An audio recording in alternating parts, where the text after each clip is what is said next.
Ignativa hemos invitado a dos dirigentes políticos, vienen de tiendas diferentes, ambos sin duda de partidos profundamente democráticos en principio, lo cual nos es gratamente bueno tenerlos aquí para conversar. Está con nosotros el doctor Luis Durán, presidente del Partido Morado. Bienvenido, don Luis, bienvenido. Muchísimas gracias por estar con nosotros.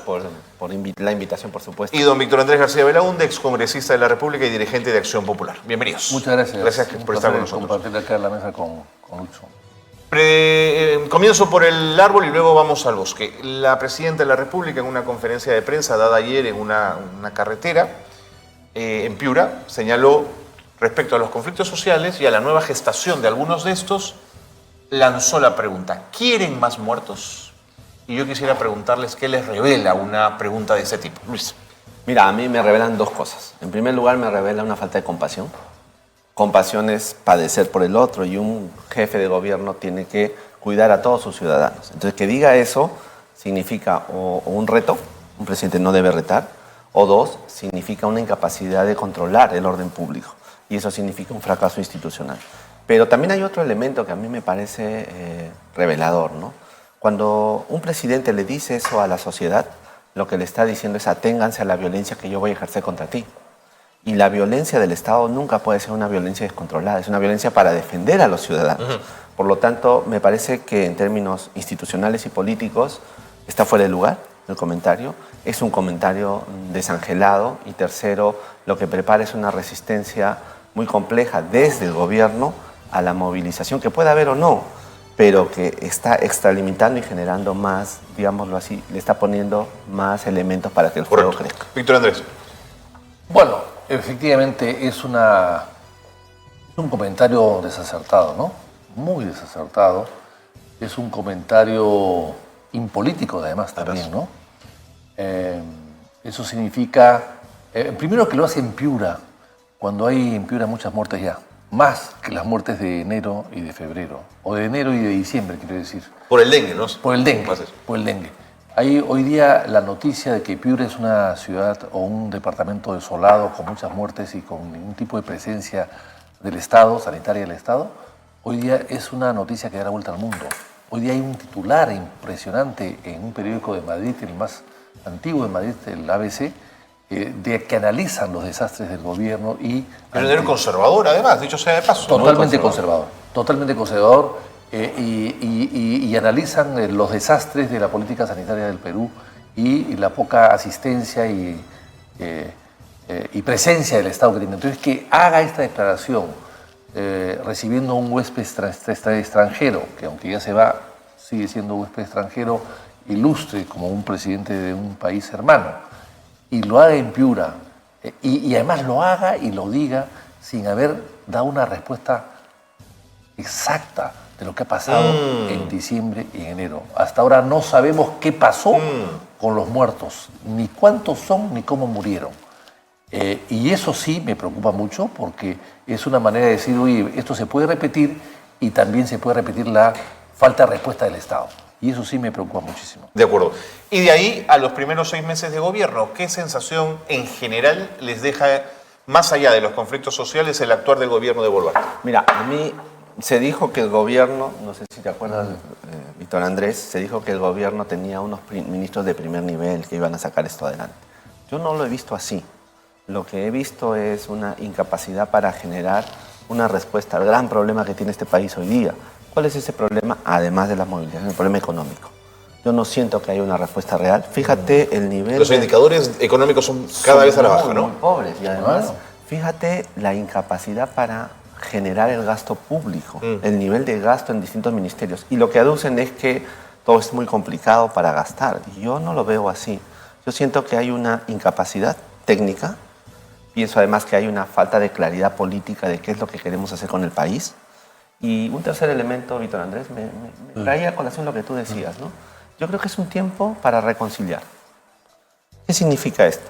Reconciliar significa que todos tenemos que echar mano para juntos sacar este país adelante. Y yo no veo esa actitud en el gobierno. ¿Y por qué no la veo? Yo creo que porque su origen es un problema. Su origen es una respuesta política es un pacto con ciertos sectores del país que... Sin discusión de lo constitucional, que No, eso no, está no, claro. estoy hablando en términos políticos. Por supuesto, ahorita. O sea, le entiendo. Es una reconexión con ciertos sectores. Y yo me acuerdo que cuando la visité le pregunté, ¿usted sigue creyendo que su gobierno es de transición? Y su respuesta fue... Se desencajó y me dijo, no, yo soy un gobierno y tengo respuestas. Y yo le dije, ¿cuáles respuestas? Y a mí no me dio ninguna respuesta ni del panorama económico, ni del panorama social, ni de la agricultura, ni de la defensa de la vida en materia de salud. Lo del dengue es un problema. Entonces, en mi opinión, Víctor Andrés, hay un problema de actitud. Hay una falta de visión de hacia dónde llevar el país. Y luego hay un problema de técnica. Los técnicos no están dando la altura de los retos que necesitamos Víctor en este Andrés. momento. Los técnicos se contratan, como decía Bedoya, ¿no? No seas así, no seas así. Eso decía Bedoya, pero yo me remito a la fuente. Es cierto eso, muy bien Lucho lo ha dicho. Acá hay dos teorías en política, ¿no? O se informa del gobierno a los 100 días, que esa es una... Sí, la vieja tradición. Esa es ¿no? la vieja Casi. tradición que viene de la época de los 100 días del gobierno de Napoleón, cuando vuelve Así de fue. la isla de Elba, ¿no? A esos 100 días es una característica para poder evaluar a un gobierno en los 6 días debido pues, a este hecho histórico del siglo XIX.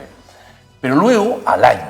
Pero eso a los 6 meses, eso no tiene un sentido, ¿no? No tiene un sentido, pero ella lo ha hecho a los 6 meses. Y entonces, efectivamente, es un gobierno de transición. Lo que pasa es que es una transición que va a durar más que la permanencia, es cierto, pero no es un tema de ella, ¿no? Sino es un tema de otras circunstancias. Pero lo cierto es que es de transición. Y tan es de transición, ella debería darse cuenta que es de transición.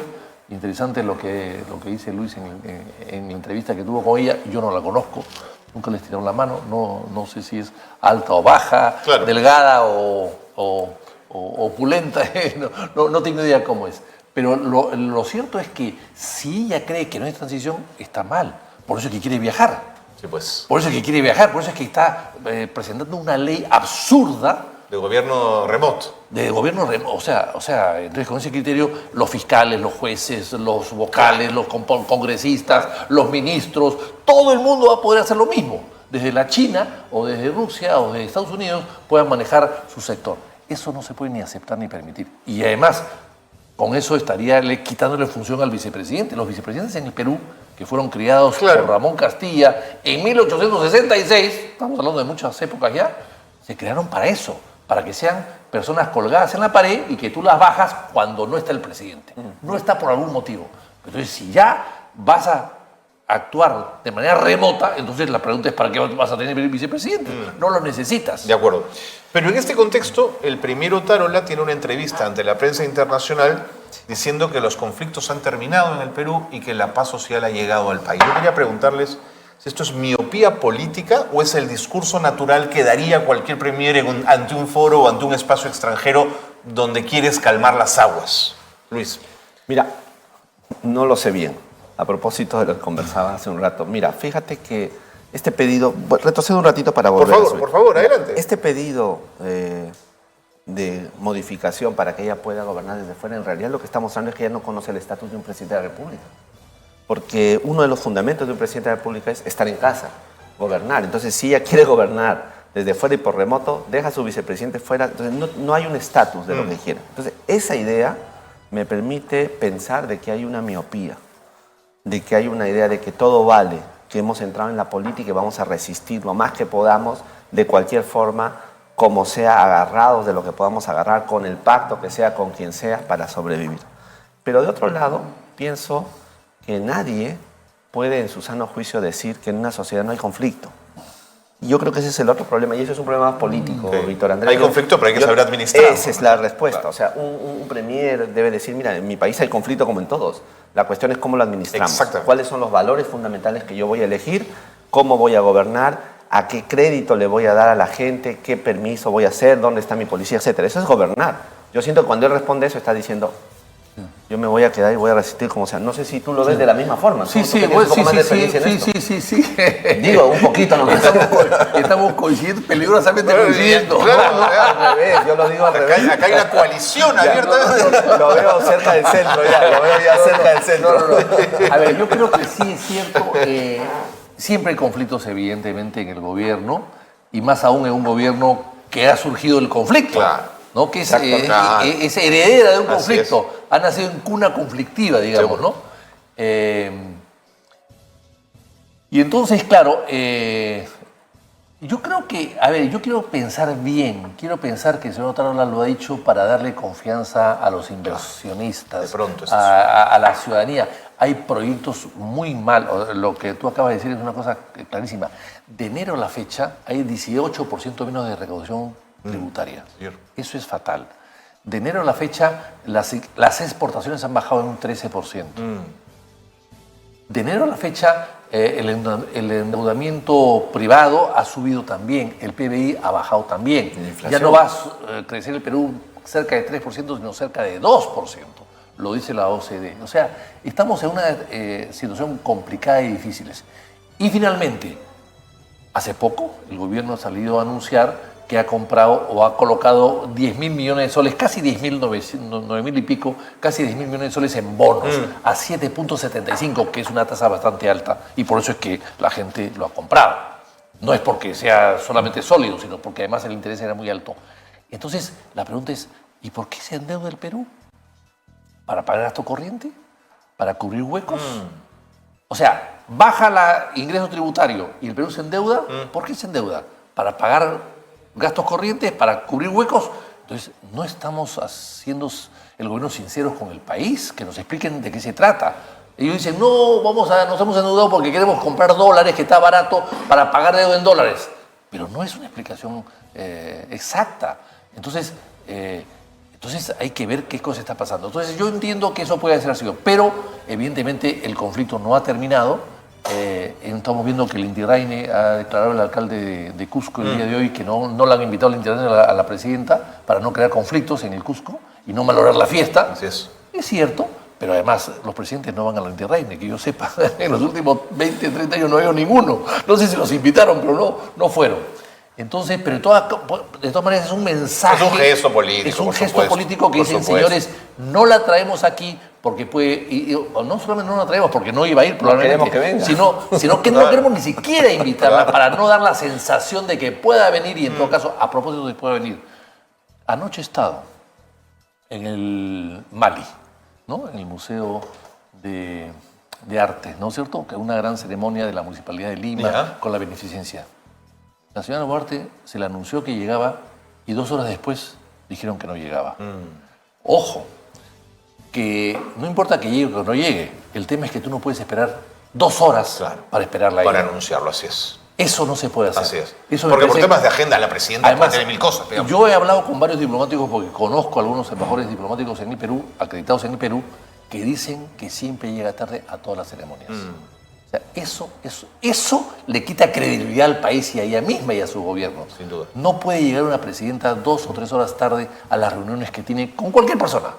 Con cualquier persona. Eso es esa poca cortesía, ¿no? De la falta de puntualidad le hace mucho daño a un gobierno De y a acuerdo. ella también.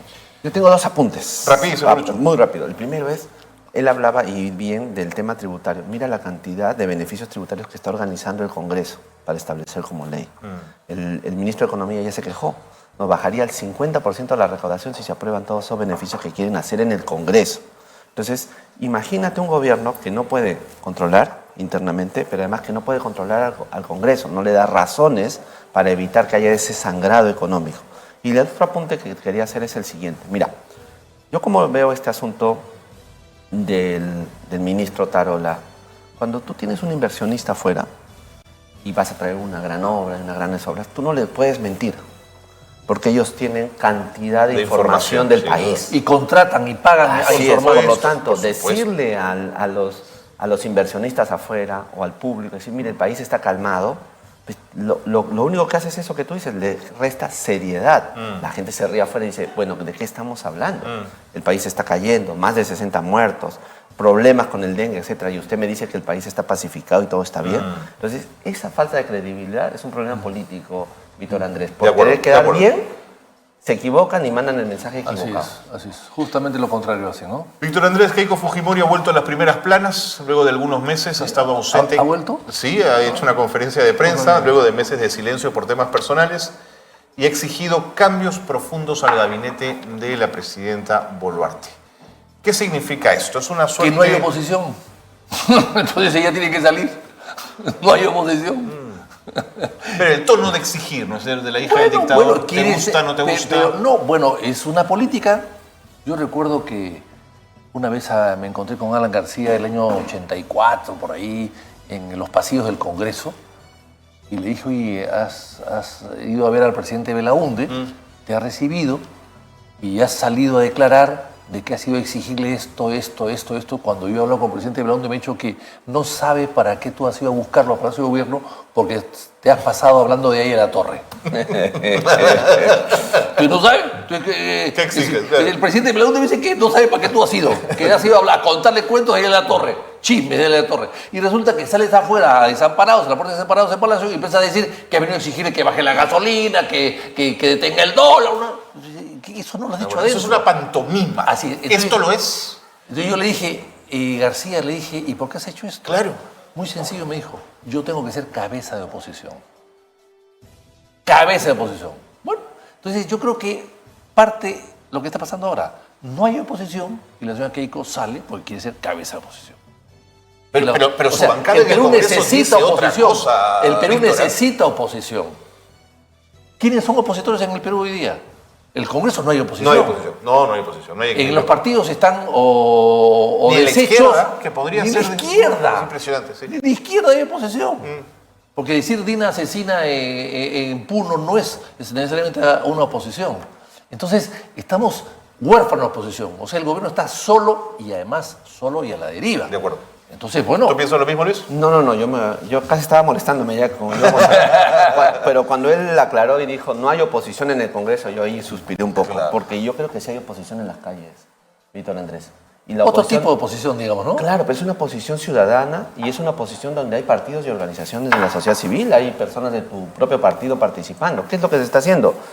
Yo cuando salgo a la calle a recoger firmas, cuando salen los militantes del partido y otra gente, está clarísimo que hay una oposición a este gobierno. Lo que no hay es instrumentos constitucionales razonables para que esa oposición pueda intervenir. Y eso es peligroso. ¿Y sabes por qué es peligroso? Porque lo que estás haciendo es deconstruyendo la relación natural que hay entre el Congreso y el ciudadano. Esa ya no existe. Por lo tanto, yo sí creo que hay oposición, es muy fuerte, solo que la salida es la calle. ¿Qué más le queda a la gente? Conversar en la calle, salir. Si el Congreso está absolutamente cerrado y en cosas absolutamente raras. Entonces, esa sería mi... Encapsulado. Ahora, yo quiero añadir algo más a lo que ha dicho él. No hay oposición conocida o notoria. Ya. Hay subterránea. Ok. No dudo que haya subterránea. Ahora estamos- Pero bajo el punto de vista de fuera, no hay oposición. ¿Quién al la Congreso. lideraría, no? Claro, ¿quién la lidera? Entonces, sí, NNs. Bueno, pues, pero ¿quién la lidera? O sea, no hay oposición en el Congreso, no hay oposición en la prensa tampoco, salvo uno que otro, pero no hay casi oposición. Y el resto de sectores están bastante silentes, los partidos un poco desorganizados. Entonces, sí, yo no dudo que hay gente mía que está también en las calles, pero no es las dirigencias o los líderes de los partidos los que están a la cabeza. El señor Sagasti, por ejemplo, no está acá, está en Estados Unidos. El señor Toledo está preso, el señor Humala está con problemas. O sea, no hay oposición, a eso quiero decirme, notoria, ¿no? O De acuerdo. organizada. De acuerdo. Ahora, y entonces la pregunta, Víctor Andrés, ya pensando en términos de ciencia política, es lo que empieza a ver es una oposición institucionalizada. Cuando ya no tienes referentes personas, lo que tienes es organizaciones detrás y encuentras que esto es más serio. Mira, yo he estado entre noviembre y enero conversando con más de 70 líderes políticos de todas las bancadas, incluso del fujimorismo. Gente con la que yo me he reunido para ver qué hacemos. Y mi constante de Víctor Andrés es la siguiente. Hay gente buena en todas partes que quiere que esto cambie y lo que necesita es construir un acuerdo institucional. O sea, no queremos, yo por lo menos no, mi partido no quiere eso, más personalidades que dirijan cosas porque los 40 años últimos nos han hecho fracasar. Lo que necesitamos es un acuerdo institucional de organizaciones políticas y de organizaciones de la sociedad civil para dar una viada institucional a esto. Una especie ¿Hablamos de acuerdo un punto frente fijo. político? Sí, como se ve en derive- Uruguay, digamos. y que acabe en un acuerdo de punto fijo institucional, porque el destrozo de las instituciones durante los últimos años ha sido de tal forma que reconstruir este país va a significar un esfuerzo no solo de uno, de algunos, sino de la colectividad. Entonces, ¿Te creo que gusta esa idea, Víctor Andrés? Sí, La de un frente político. sí, lo que pasa es que es complicado. O sea, estamos viendo en el mundo una serie de líderes que tienen más de 70, 80 años. Líderes, ahí está. En Estados Unidos la gran pugna es entre Biden de 81 y Trump de 77. Bueno, pues, o sea, acaba de morir Berlusconi de 86 y Italia se viene abajo. ¿Qué estás reclamando? ¿Nuevas ideas? No, nuevos líderes. Nuevos líderes. Está bien. O sea, el hecho de que haya tantos líderes octogenarios en el mundo, no en el Perú solamente, no en el Perú, bueno, está Hernando de Soto, en fin, pero a tantas, y bueno, un poco Sagasti. No seas así, no seas así, no seas así. Te vamos a preguntar tu edad para Eso lo hablamos después. Pero en fin, en todo caso, lo que quiero decir es que no hay renovación en la política. En general, no solo en el Perú, en general. Y eso es lo que hay que trabajar para eso. De acuerdo. Eso sí estoy absolutamente de acuerdo. Hay que renovar institucionalmente y hay que darle las puertas abiertas a los jóvenes. De acuerdo. Tengo una experiencia que quiero poner sobre la mesa y trasladársela a la vida institucional de los partidos políticos. He visto en otros países como cuando hay un problema serio en el país y el gobierno no tiene respuestas, los partidos presentan un informe o presentan su plan de lo que podría ser de alguna manera la forma de abordar esos problemas. Además se hace una gran conferencia de prensa y se dice, ponemos a disposición del no, que incluso es parte del juego político, por supuesto. Dentro de sus organizaciones políticas hoy, ¿se habla de dengue o el sistema de partidos y los partidos están tan fragmentados y complejizados que no hay tiempo para conversar de nada, Víctor Andrés? Parte de eso, ¿no? No, yo creo que están tan fraccionados, tan atomizados, que están en el día a día, ¿no? En el día a día y en la cosa menuda y pequeña y doméstica, pues. ¿no? No hay una visión general de las cosas, ¿no? Por ejemplo, Puno, la gente debe estar preocupada en lo que pasa en Puno, pero sin embargo, en Lima no veo que nadie esté preocupado por lo que pasa en Puno, sino más bien creen lo que ha dicho Otaola, que todo está tranquilo y calmado.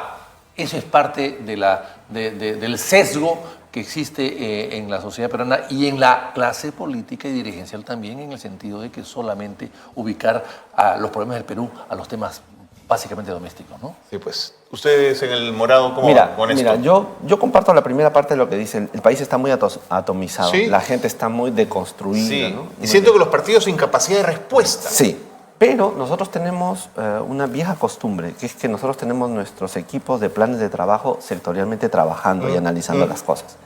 Sobre el dengue, lo hemos asociado como tema, como problema, con el tema de del fenómeno del niño. ¿Por qué? ¿Por qué tiene que ver eso? Porque lo que hay es una extraordinariedad en el tratamiento de los fenómenos naturales en el Perú. Todos conocemos el fenómeno del niño.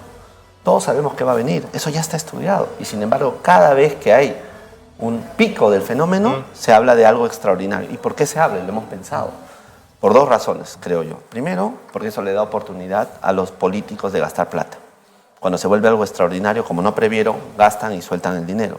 Y lo segundo, no hay previsibilidad institucional. Por lo tanto, en mi partido estamos intentando construir nódulos formativos institucionales que respondan a los problemas. Y lo hacemos. Por ejemplo, en materia económica, no sé si tú habrás visto o nos habrás seguido, le hemos pedido a Luis Alberto Arias que le plantee al gobierno toda la agenda económica y los problemas que hay, y lo está haciendo, ¿no? Pero eso es muy valioso y eso hay que continuarlo. Yo quiero decir algo más a lo que ha dicho. El tema de salud es muy grave. Sí. Y hemos visto un comunicado del sindicato de salud quejándose. Pero el sindicato maneja el directorio, tiene dos directores allí hace 30 años clavados. Y el sindicato tiene una cuota de empleados para poder nombrar constantemente el sindicato de salud. O sea, que podría pelear más desde adentro. O sea, hay que aprovechar para hacer una reforma. Hagamos algo, sigamos discutiendo en una próxima oportunidad. Buenísimo. Gracias por el talante y por la oportunidad de venir a conversar con Antigua. Muchas gracias. Yo lo veo acercándose mucho.